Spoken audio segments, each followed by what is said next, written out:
As the wind erodes and the water corrodes, altering everything we think we know, but we don't. It's all temporary, and it used to, but now the thought doesn't scare me or keep my feet from following one after another until I slumber. Then my mind, not my feet, wander and dream of people and places I'll never see again. I've mended as much mental anguish as I can, and now I try to use this language to take these thoughts from my head to my pen. Cause though I don't speak of my dead friends or the circumstances, often the blow never softens or yields.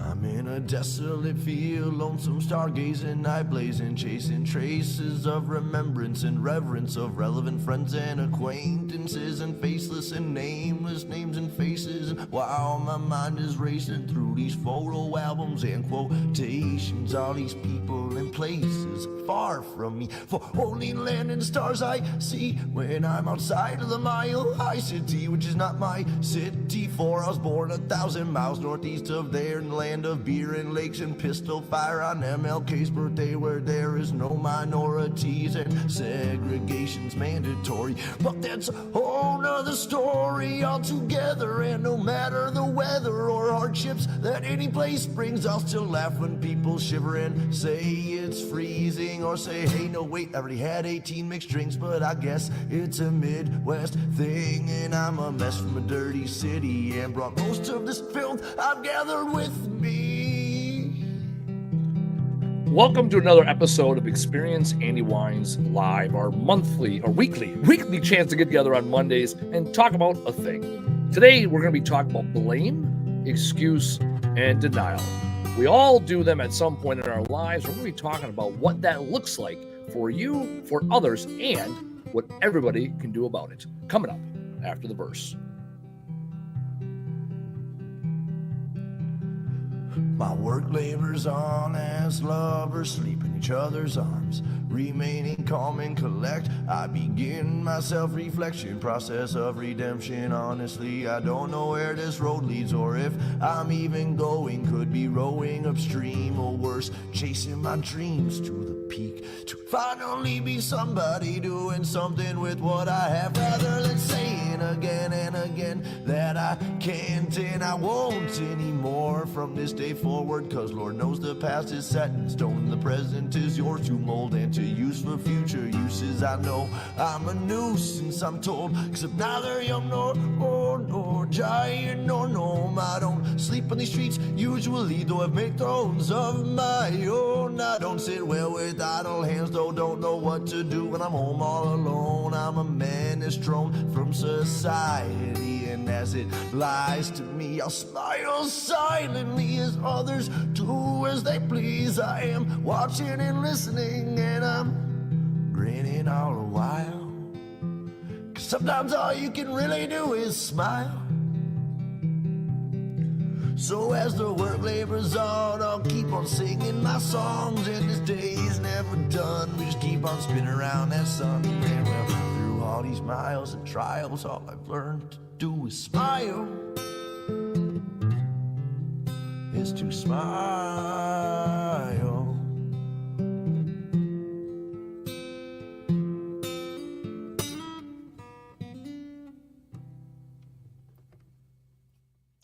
Welcome to another amazing week that we get to live on this wonderful planet and go out and celebrate who we are and do all the things that make us uniquely us. And this is one of my favorite things I do every week. So I thank you for joining me.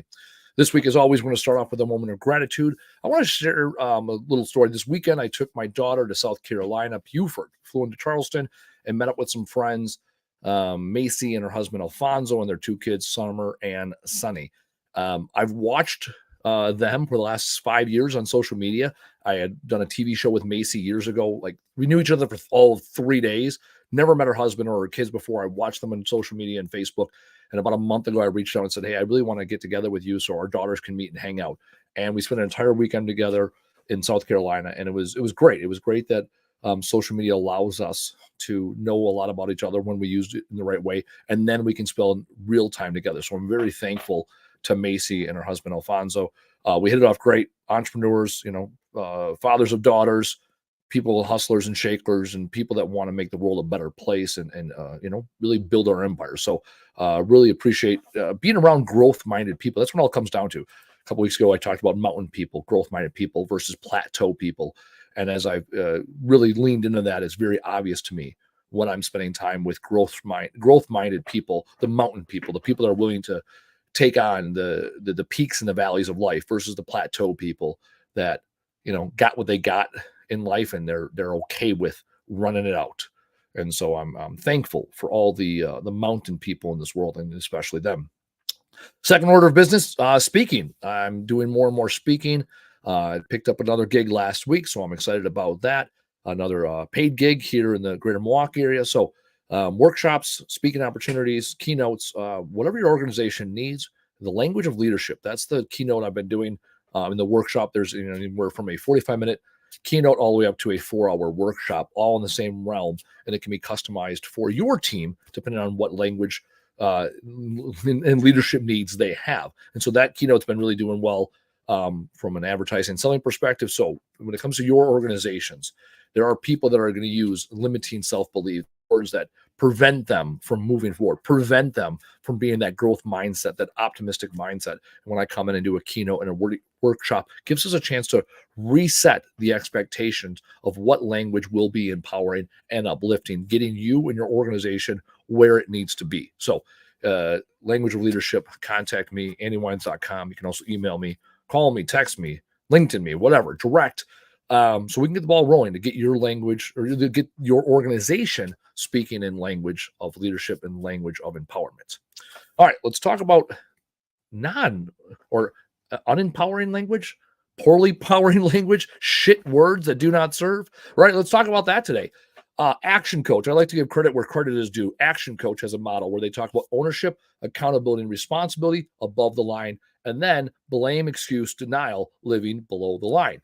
And so I'll give credit to them, and they have different models. And so as I think about how does that work, blame, excuse, denial, how does that work and live in my life? And I know that when we want to change our lives, we use the 3-step method or the start, stop, continue methodology of change. And when it comes to blame, excuse, denial, it's very clearly obvious. It is in the stop bucket. When we create and do not take ownership, accountability, and responsibility, we are going to be blaming others, giving excuses as to why we are unable or unwilling, more or less, or we're going to be in denial of the problem overall. And so those are all behaviors that need to be stopped. So let's talk about them. And I'm going to put them in order of importance. We're going to build up to the worst of the three. So they use BED, blame, excuse, denial, because it spells bed. Fine. I'm going to say excuse. Excuse is the simplest one of the three. Excuse is the one that people, I will say, use most often. Also, I want to preface this by saying people have as I've been studying this the last 6 months or so and watching people and reflecting back on myself and how I show up in situations and reflecting back on other people, people have a predisposition to one of the three. Absolutely is like a go-to. It's no different than fight, flight, or freeze. People have a predisposition. So I'm prefacing this right off the bat. I know me. Mine is blame. That is my predisposition. Before I give you an excuse or I deny a problem, I will blame others. So there we go. Now it's transparent. I'm being vulnerable and forthright with you. So as you hear these and you reflect this week, reflect back to how you showed up in certain situations and which of the three did you do more often than not. Again, self-reflection is the first step. Self-awareness is the second step. Self-regulation is the third step. Okay, let's talk about excuses. Our excuses is insignificant information that does not get to the point. Earlier today, we had an employee. We asked, he had a project, 90 minutes to get the project done.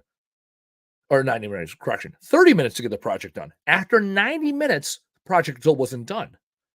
Now, part of our SOP is if the project's going to take longer than what it's slated for, you need to call back to operations and explain to operations what the limitations are, right? Has the job changed? Did you not bring the right equipment?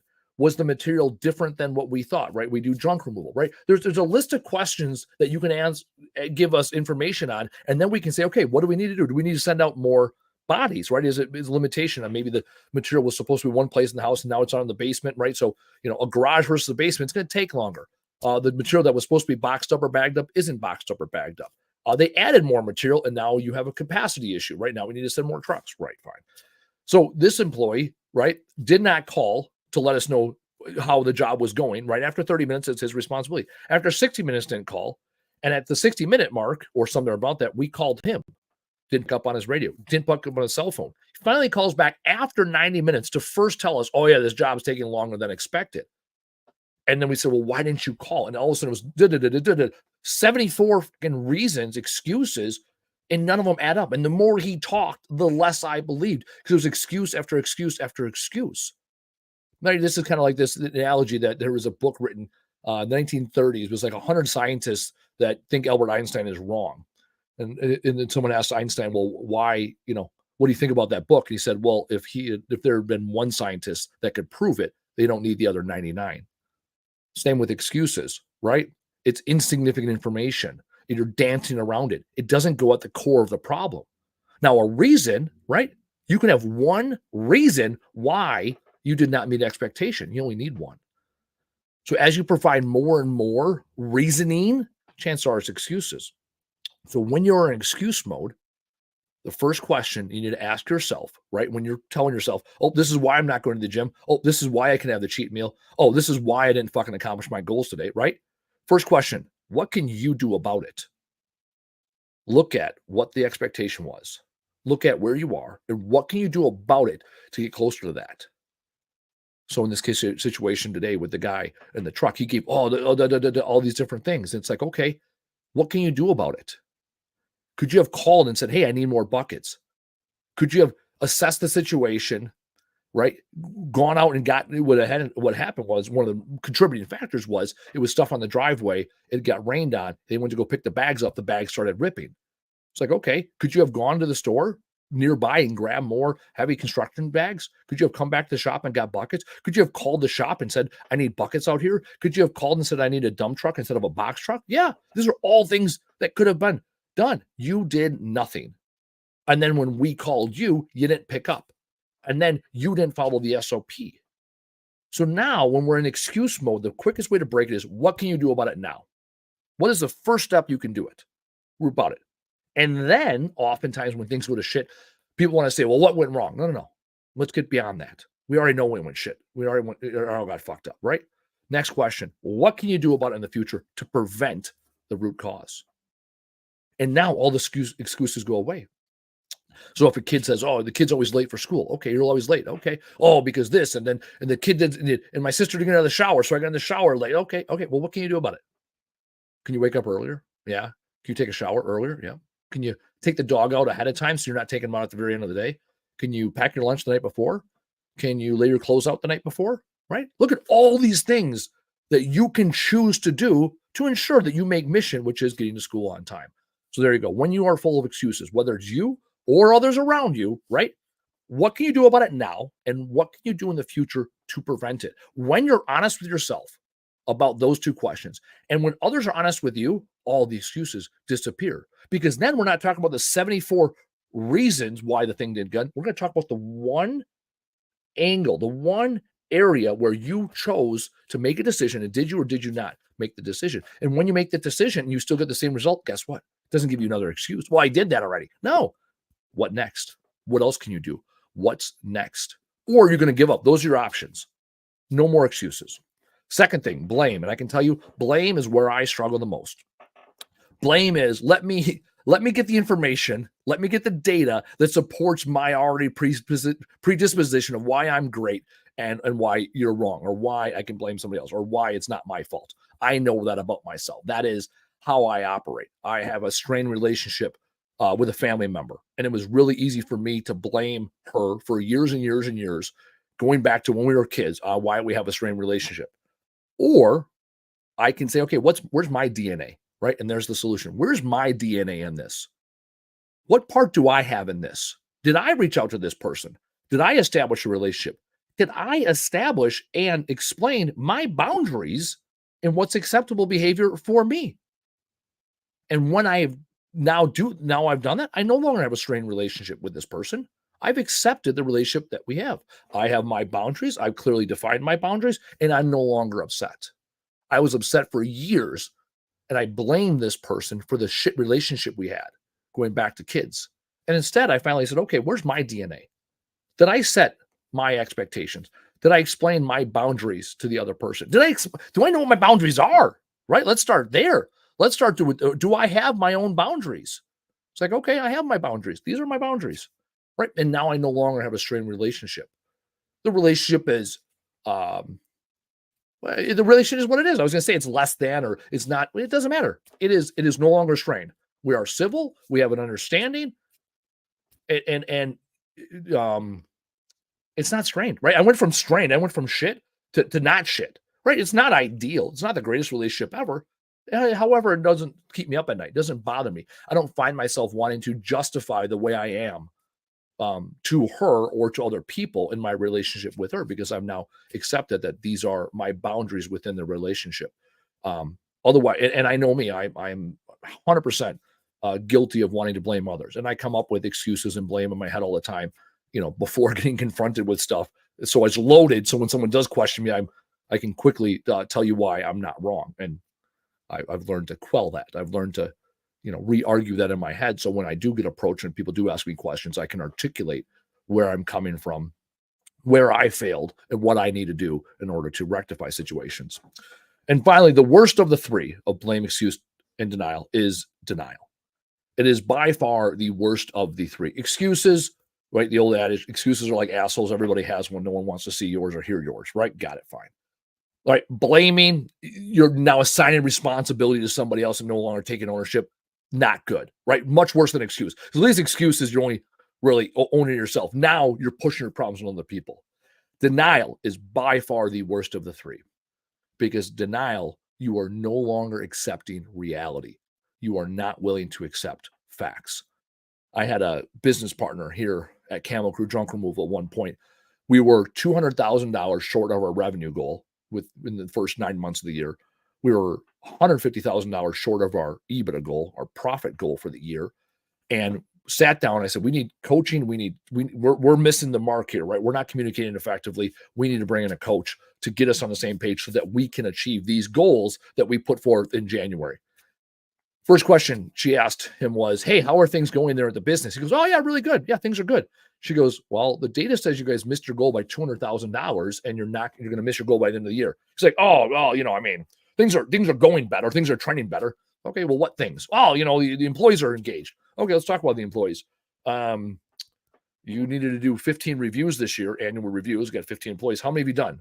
3. All right, and it's October. You've done 3 reviews. And you're saying things are good. That is complete denial of the facts. That individual was gone within the company within 2 months, 3 months of that conversation, because he was in denial about the facts of the organization.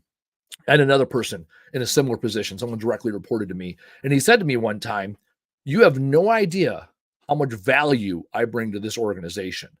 After I asked him to articulate what he does all day, because I was struggling to see it. And I said, if you're so invaluable, then I'm no longer able to pay you.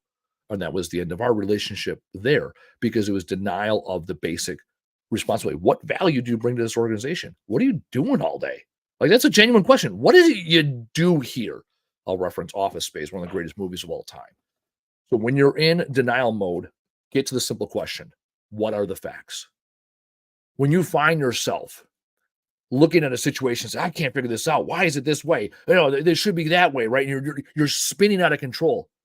Stop and say, okay, what are the facts? Especially when you see other people, they're all over the place, right? Stop them, right? Let them run themselves out to a certain extent and just get to a point. All right, stop. We're done now. What are the facts here? Let's stick with the facts and only go back to the facts. As soon as you start adding in your perception, your jumping to conclusions, what you thought they meant, what you thought they said. No. Hold on. What did they say? What were the words they used? What were the actions, right? And now we can agree on it. With EOS, the entrepreneurial operating system, in our weekly meetings, our 90-minute meetings, the most important 90 minutes of our week, We spend 60 minutes of the 90 minutes in IDS, which is our issue processing process, which is identify, discuss, solve. The majority of the time is done in a discussion. However, we need to identify what's the issue. What are the facts? Because when we discuss without facts, we're not on the same sheet of music. We have to identify the facts. One of the beautiful things over the last 6 months or so, as I've really dug into this blame, excuse, denial, it all started last year, October, so maybe more than 6 months now, closer to 9 months now, when I was seeing, hey, why am I failing as a business? Why am I failing as a business owner? Why am I struggling in my relationship with my direct reports? As soon as I started looking at blame, excuse, denial, I started seeing patterns of behavior with people. And then it allowed me to anticipate what they're going to possibly push back with and how do I overcome that. When it comes to blame, that's a direct result of a conversation I had when I learned about blame 18 months ago, because I was the subject there. I was the one refusing to take ownership and accountability and responsibility for my participation in a relationship. I went to my business coach to talk about a personal matter, and he heard me out. He let me go for like 45 minutes about all the reasons why I was right. And he goes, okay, got it.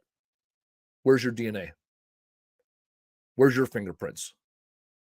What did you do to contribute to this situation? And my entire 45-minute dissertation went to shit. Because now I had to look at myself in the mirror and say, okay, how did I contribute to that? What do I need to do differently? And it's as simple as, standing up for myself. It's as simple as understanding that I have a wounded inner child within me. And when he speaks, he doesn't speak for both of us, right? When I feed the wolf of weakness, the wolf of fear, when that wolf shows up, I got no leg to stand on. I'm allowing the worst parts of me to come out and blaming others because I chose to be inadequate in those situations. And as soon as I said, where are my fingerprints? Right? When we look back at the facts, what did I do or not do to contribute to this situation? So I take this very personal in that situation. And when it comes to excuses, we all fail. We all fail ourselves. We all fail others. And I am one that I always got a good excuse, right? And it gets me nowhere. At the end of the day, it's wasted energy. It's wasted time. It doesn't get us closer to the goal. It doesn't get me closer to where I want to be as an individual.